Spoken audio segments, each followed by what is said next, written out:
CM face बनाने के क्या फायदे, गठबंधन में एकजुटता और आंतरिक विवादों का समाधान, युवा और बेरोजगार वोटरों का बढ़ेगा आकर्षण, एनडीए के खिलाफ स्पष्ट विकल्प, जातिगत गणित और व्यापक अपील, चुनावी गति में तेजी आएगी, मीडिया में चेहरे का फोकस दिखेगा। कांग्रेस लंबे समय से तेजस्वी के नाम पर अपनी रजामंदी नहीं दे रही थी। राहुल गांधी ने भी वोटर अधिकार यात्रा के दौरान इस बात पर खामोशी एख्तियार कर रखी थी। आरजेडी ने उचित समय का इंतजार किया और वोटिंग से 2 हफ्ते ठीक पहले ऐसा सियासी दांव चला कि कांग्रेस चारों खाने चित्त हो गई। दरअसल महागठबंधन के सभी घटक दलों ने अपने उम्मीदवारों की घोषणा कर दी है। सीट बंटवारा अब तक नहीं हुआ है, लेकिन संयुक्त प्रेस वार्ता में सभी दलों ने एकजुट होने का संदेश दिया। साथ ही तेजस्वी यादव को सीएम फेस घोषित कर दिया गया। आपको बता दें कि महागठबंधन ने स्पष्ट कहा कि पूर्ण गठबंधन एकजुट है, बिहार में बदलाव लाने के लिए तैयार है। ऐलान किया गया है कि वहीं मुकेश सहनी को डिप्टी सीएम बनाया जाएगा। सभी दलों ने एक स्वर में कहा कि भारी बहुमत से हम लोग सरकार बनाने जा रहे हैं। तेजस्वी जी की घोषणा करना मायने रखता है। साथ में सबकी राय बनी है कि जो हमारे अन्य पिछड़ा वर्ग के साथी हैं, मुकेश सहनी जी, जिनको आप सब जानते हैं, मुकेश सहनी जी, जो एक संघर्ष करते हुए यहां तक पहुंचे हैं, अपनी पार्टी बनाई है, अपनी अकल होशियारी से, अपनी मेहनत से बनाई है, गरीबों के मसीहा के रूप में, अपनी कौम के मसीहा के रूप में उभर के आए हैं। ऐसे नौजवान को हमने तय किया है वो उप मुख्यमंत्री होंगे साथ में। वहीं वीआईपी प्रमुख मुकेश सहनी ने कहा कि पिछले 3.5 साल से इस समय का इंतजार कर रहे थे। प्रण लिया था कि जब तक भाजपा को तोड़ेंगे नहीं तब तक छोड़ेंगे नहीं। आज वो समय आ चुका है। चुनाव के बाद बिहार की जनता भाजपा को खदेड़ देगी। महागठबंधन की सरकार बनने जा रही है। आज ये समय बेसब्री से 3.5 साल से मैं इंतजार कर रहा था, वो घड़ी आ चुकी है। सिर्फ वीआईपी पार्टी नहीं, मुकेश सहनी नहीं, लाखों कार्यकर्ता वीआईपी का आज मजबूती से समय का इंतजार कर रहे थे कि भाजपा ने जिस तरीके से हमारे पार्टी को तोड़ा, हमारे विधायक को खरीदा और एक गलती पिछड़ा मल्ला का बेटा को रोड पे ला दिया। उस समय से लगातार पूरे बिहार में हाथ में गंगा जल लेकर संकल्प पूरे बिहार में हमने किया था कि भाजपा को जब तक हम तोड़ेंगे नहीं तब तक छोड़ेंगे नहीं। जिस तरीके से हमारे दशरथ मांझी ने कहा था, जब तक तोड़ेंगे नहीं पहाड़ को तब तक छोड़ेंगे नहीं। तो समय आ चुका है और मजबूती से महागठबंधन के साथ रहकर बिहार में हम अपनी सरकार बनाएंगे और भाजपा को बिहार से बाहर करेंगे। और महागठबंधन यूनाइट है, मजबूत है और आने वाले समय में हम लोग काम करके सरकार बनाएंगे। गहलोत ने सुलझाई महागठबंधन की गुत्थी। कांग्रेस के वरिष्ठ नेता अशोक गहलोत ने बुधवार को आरजेडी प्रमुख लालू प्रसाद यादव और तेजस्वी यादव से मुलाकात की थी।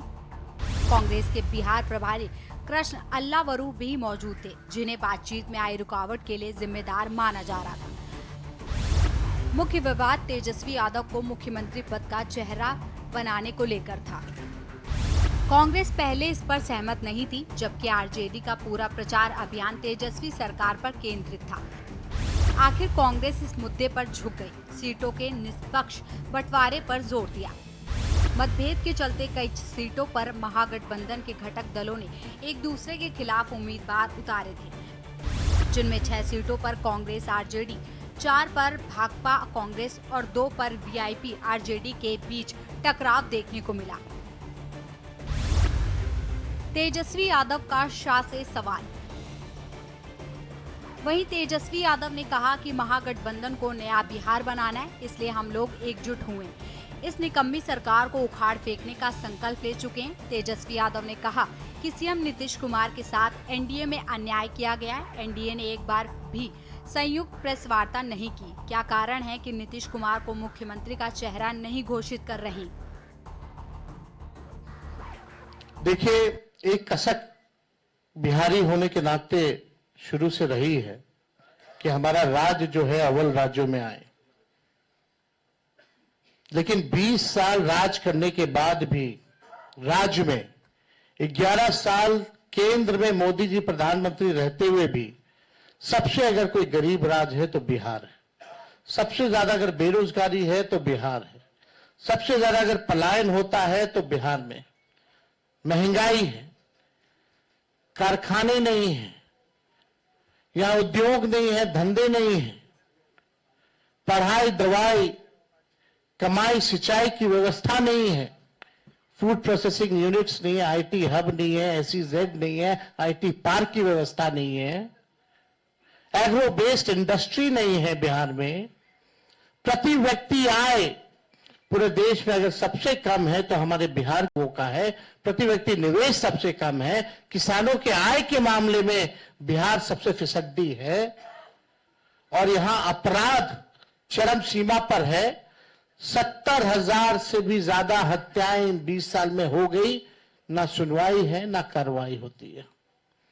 भ्रष्टाचार ब्लॉक थाना चले जाइए, बिना भ्रष्टाचार के, बिना घूस दिए हुए कोई काम नहीं हो रहा। चारों तरफ से अफसरशाही लागू है। जनप्रतिनिधियों की भी पूछ नहीं है, मंत्रियों की भी पूछ नहीं है। डिपार्टमेंट मंत्री नहीं बल्कि सेक्रेटरी चलाता है। ये बिहार की सच्चाई है। महागठबंधन का जातिगत फॉर्मूला। महागठबंधन ने 37 स्वर्ण और 28 कोयरी प्रत्याशी मैदान में उतारे। महागठबंधन ने इस बार अपने पारंपरिक MY मुसलमान यादव वोट बैंक के साथ स्वर्ण और कोयरी वोट पर भी दांव लगाया। RJD की अगुवाई वाले महागठबंधन ने 66 यादव और 30 मुसलमान उम्मीदवार उतारे हैं। कोयरी जाति के 28 प्रत्याशी उतरकर महागठबंधन की NDA के लवकुश समीकरण में सेंध लगाने की रणनीति है। 15 भूमिहार, 11 राजपूत, 10 ब्राह्मण और 1 कायस्थ उम्मीदवार मैदान में। 38 दलित और 2 आदिवासी अनुसूचित जनजाति प्रत्याशी भी चुनाव लड़ रहे हैं। महागठबंधन ने 17 वैश्य और 30 अति पिछड़ा वर्ग के उम्मीदवारों को भी मौका दिया है। आपको बता दें कि महागठबंधन के नेताओं ने आरोप लगाए कि नीतीश सरकार ने छात्रों के साथ अन्याय किया, उन पर लाठियां बरसाई, महिलाओं को रोजगार योजना के नाम पर 10,000 देकर छल किया। पूरे देश में लोगों की आशंका है कि क्या बिहार में महाराष्ट्र चुनाव वाला किस्सा दोहराया जाएगा। महागठबंधन में कई सीटों पर टकराव। महागठबंधन ने 243 सीटों पर 254 प्रत्याशी मैदान में उतारे हैं। राजद ने 143, कांग्रेस ने 61, CPI ने 20, CPI ने 9, CPM ने 6 और मुकेश सहनी की VIP ने 15 प्रत्याशी उतारे हैं। 12 सीटों पर एक दूसरे के खिलाफ लड़ रहे प्रत्याशी। राजद और कांग्रेस के प्रत्याशी 6 सीटों पर आमने सामने हैं। आपको बता दें कि RJD ने कांग्रेस से जरूर किनारा कर रखा था, लेकिन महागठबंधन के बाकी दलों के साथ अपनी सियासी केमिस्ट्री बनाए रखी। तेजस्वी यादव के साथ वामपंथी दल और माले सहित मुकेश सहनी मजबूती से खड़े रहे। तेजस्वी को CM चेहरा बनाने पर माले के महासचिव दीपांकर भट्टाचार्य और VIP के मुकेश सहनी सहमत थे। इस तरह RJD ने कांग्रेस को छोड़कर बाकी दलों का विश्वास अपने साथ बनाए रखा। बिहार में 14% यादव और 18% मुस्लिम है। साथ ही अब मुकेश सहनी को आगे करके 6% मल्ला और अति पिछड़े वर्ग को साधने का दांव चला है। इस तरह से RJD 2020 वाली गलती नहीं दोहराना चाहती है। ऐसे में यादव मुस्लिम के साथ अति पिछड़े वर्ग को साधने का दांव चला है। कांग्रेस की 61 सीटों में 40 जोखिम भरी। कांग्रेस को महागठबंधन में 61 सीटें मिली हैं। इनमें से 40 कांग्रेस के लिए जोखिम भरी मानी जा रही हैं। 17 सीटों पर महागठबंधन को पिछले 3 चुनावों में लगातार हार मिली है। 23 सीटों पर 2010, 2015 और 2020 में से 2 चुनाव में हार का सामना करना पड़ा। 28 सीटें ऐसी हैं जहां पिछड़े 3 चुनावों में न कांग्रेस जीती न राजद। इनमें से 11 सीटें 2015 में महागठबंधन के खाते में आई थी, लेकिन वहां जेडीयू जीता था। अशोक गहलोत कांग्रेस की सियासी मजबूती को बखूबी समझते हैं कि बिहार में RJD के सहारे के बिना चलना कांग्रेस के लिए कितना मुश्किल है। कांग्रेस 2020 में अकेले चुनाव लड़ बिहार में अपने सियासी हश्र को देख चुकी है। बीजेपी और जेडीयू के नेतृत्व वाले एनडीए से मुकाबला करने के लिए आरजेडी की अगुवाई में चलना ही कांग्रेस के लिए बेहतर है।